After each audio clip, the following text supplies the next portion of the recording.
be as good as any of them. Usually we have had a good number of Michigan fans there to this game. I doubt if there's those type of tickets available with how good Northwestern's been this year. And it's going to be a great college atmosphere. You get two great storylines going on.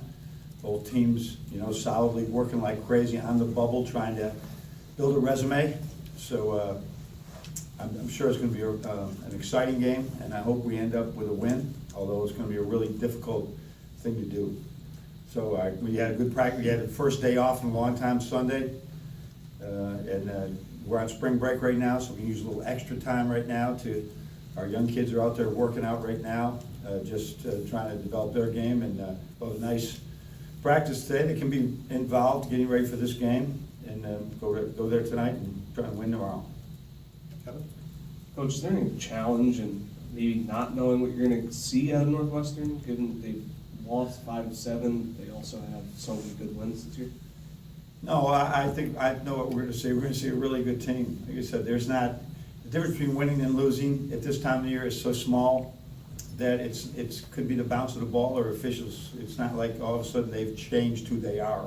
They're going to be the same team, and they're good. And we got to make sure that we don't give them great opportunities to score. But their defense now has turned into one of the elite defenses in the league. And I think their defensive efficiency is like number 1 or number 2 in the league. So it's going to be hard. We're going to have to score points. We all know how hard it is to win on the road. It's going to be a difficult game. James? Entering this final week of the season, how much can you draw on from last season? Were you kind of in a similar situation with kind of nothing was guaranteed? Yeah, I'm not going to refer much to that other than, our kids know this. We talk about it all the time, and they read the paper and they listen to you guys. They know we're in a situation right now that we got to play. Actually, we've been playing our best when we know our back's to the wall, and our back is still solidly to the wall. What does that do for your team cycle, knowing that you kind of been there, done that last season?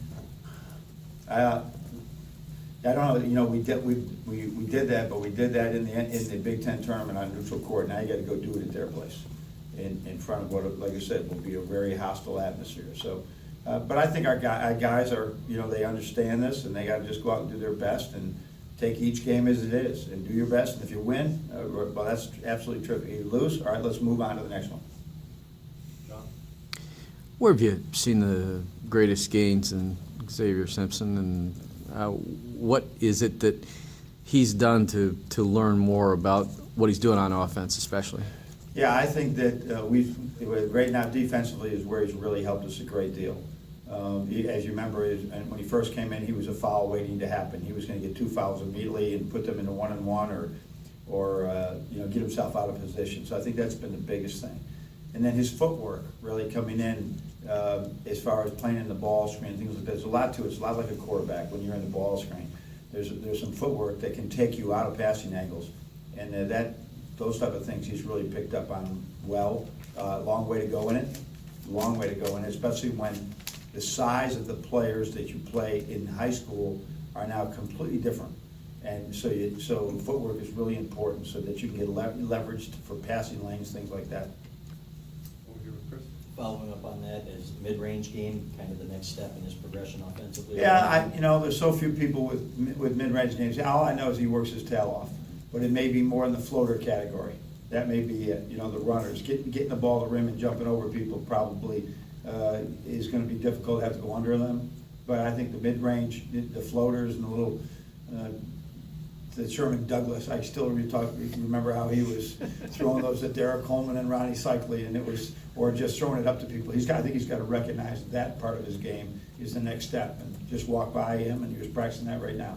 And then I think Northwestern played you guys pretty well defensively here last year. Oh, they last year every time. They're good. Yep.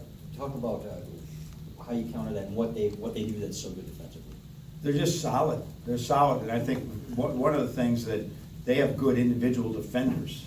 When you have good individual defenders, the schemes they're important, but when you just don't have to give help very often. So I think they got good length. Lumpkin is way underrated as a defender, and now their big kid Pardon is really become a good player. He blocks shots. He protects the rim a little bit more. And their guards now. Law was not here last year. Lindsay, I don't think was here the year before. I mean, this is an experienced team. One or two freshmen will get on the court, but this team has been around the block. They won a lot of games last year. And, in both times that we played them, they went down to the buzzer. Fred? How do you view Scotty Lindsey right now? He's obviously a little bit slow coming back from the mono, but they got to play him because they have to play him. Is Yeah. that something you can go after, or do you have to kind of see where he is? Yeah, watching him, I forget what game it was earlier, that he just went off in a game, and he just was absolutely terrific. You're just waiting for a guy that goes through something like that. You don't want to be the breakout game where they really get back, but it could happen, because he's so talented.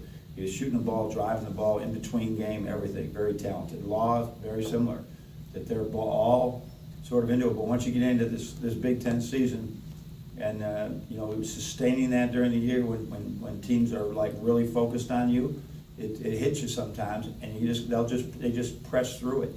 And both of those guys, I have no question, they're gonna have great Big Ten careers, and I hope they just don't get it going even better against us. Adam?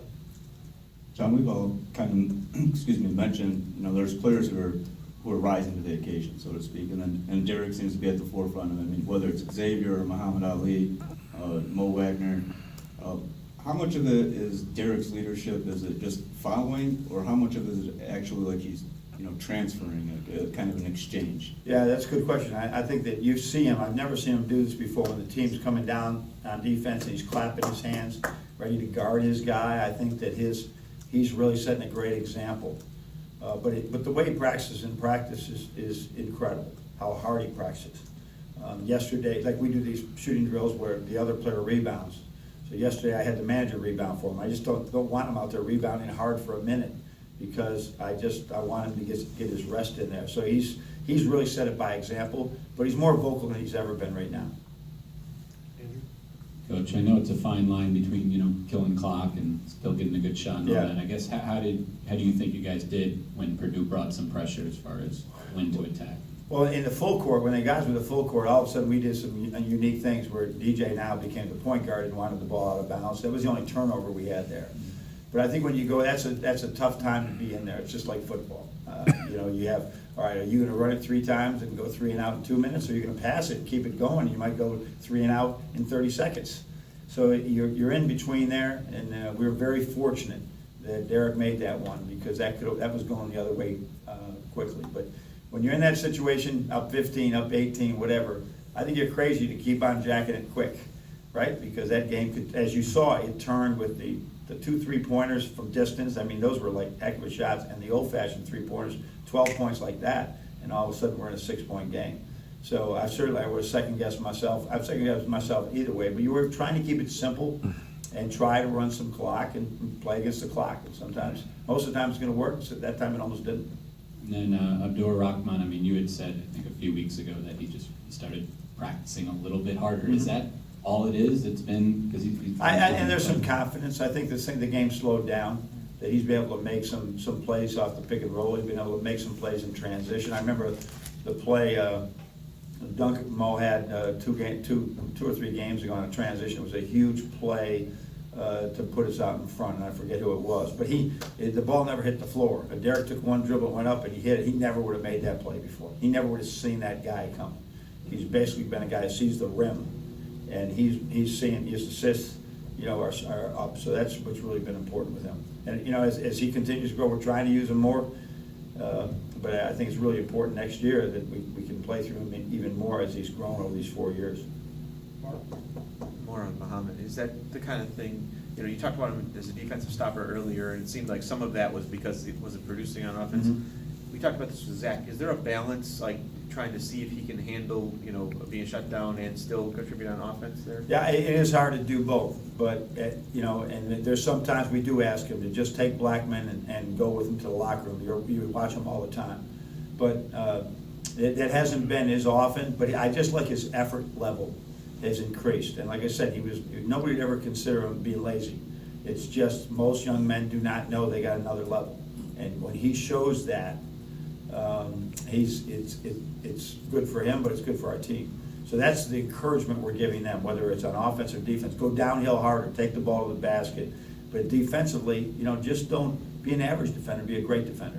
you also talked, I think it was last night on the radio show about on the road, you need someone who can get their own shot, be Mhm. aggressive. Is some of that, you seeing the way they're calling fouls against you guys on the I road? think I've seen it with the 30-second shot clock, that the crowd is going crazy. I mean, this 5-second difference is huge, that we used to be able to run an action, which came to another action, which came to another action, and if you didn't get something by that, 3 or 4 actions, you could still run one more. Now 2 of those are being set up, are taken away from you, believe it or not. And I know it's only 5 seconds, but it's huge. And so as a result, and then the switching of ball screens is becoming huge. So if you don't have a guy with a little wiggle, or you don't have a post game that you just throw it into and say, go to work, big fella. I just think that the shot clock, the switching of ball screens, the high level of synergy right now where people, it's tough to out trick people. Then you need a guy that just say, hey, just go get us a basket. And I think we gotta develop that more in the future. We gotta recruit to it more in the future so that we can, evolve how the games evolve. Does this team have any of those guys? We don't have a lot of wiggle, no. We got to keep working on it. We're working on it every day, one-on-one, different ways to score on people. I don't think any coach would tell you they have enough wiggle right now, enough guy that can get his own shot. I remember games, Illinois, I think it was a year we went to the championship game, that we had Illinois late. We got this playbook that's unbelievable, and I just said, Trey, stay at the top, Mitch, stay underneath, and that's all we're doing the last 10 minutes, right? And because they were switching screens. Trey, you get your own, Mitch get the rebound, and that's the way it worked. So you try to do that, but Trey could do that. Trey could do that. So getting that Derek has a lot of that, a little bit of that. Muhammad's got some of that. Zach's got some of that, but it's never enough, and we're working on it. But I think in the future we got to realize that one-on-one basketball is so much more important than it used to be. I talked with a coach the other day that used to play at Princeton with Pete Carril, and before the shot clock. I just can't even imagine guarding Princeton before the shot clock. I just can't imagine guarding 3 or 4 minutes and saying, all right, yeah, we're not going to give up a layup in these next 3 or 4 minutes. But the game's evolved in a positive way, but that's the way it's got to go. At the same time, to follow up, I think you guys are points per possession wise ahead of the rate now that you were when you went to the championship game. I didn't know that. Thank you. That's good news. That's really good I read news. that anyway. How about our defense? Probably not there. Probably not, but, so obviously you've adjusted, you've made a pretty big, Yeah. I mean, what do you attribute to that league then? Just getting more accustomed to the I 37? got a good staff. The staff, we keep looking at things, and if you have shooters at every position like we have right now, that changes a lot of things. And so now what we got to prepare for is what people do when you have shooters, like Purdue changed the matchup and then switched everything. So now that's going to be a point of emphasis. Dang it, Mo, you made 4 threes. Now we got to change everything, right? But it's the way you have to evolve as you go forward. People are going to continue to counter, and every 3 days you get to play again, and you got to do it quickly. And we don't have the week like football would be. Let's dissect all this. Let's do it. We got to do it quickly, and you got to have smart kids that can do it. So maybe that's part of our involvement, but then we can't stop. And then you watched Brian McIntosh, I think, on the AAU circuit Yes. a little bit. Talk about how he's evolved since then and how he's really reached a higher level than I think a lot. Yeah, of people he thought. is really a great story there because and I don't know how much.